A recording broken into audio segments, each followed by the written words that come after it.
Umano'y labi ng mga alien iniharap sa pagdinig ng Kongreso sa Mexico.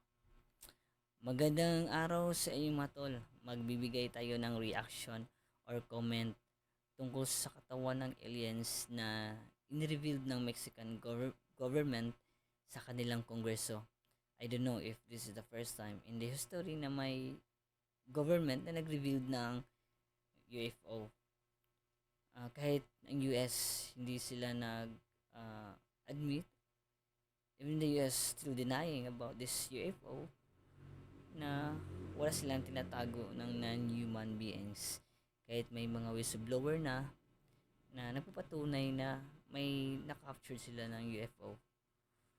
So before panoorin ang video na to, please subscribe my channel and click na din yung notification bell para updated kayo sa aking mga video mga tol. So mga tol, panoorin na natin to. Naman, pang out of this world, iniharap ang umunay dalawang bangkay ng alien sa pagdinig ng Kongreso ng Mexico.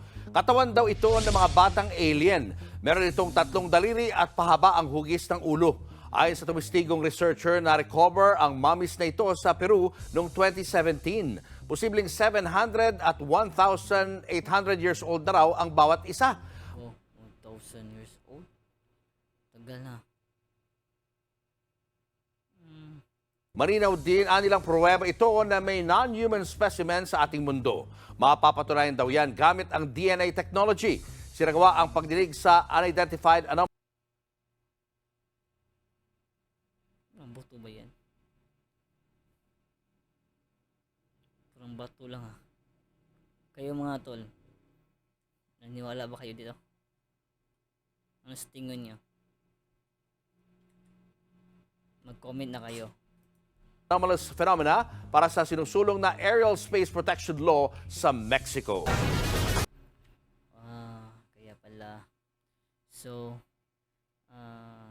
gumagawa sila ng batas doon sa kanilang security, sa kanilang himpapawid because of this UFO.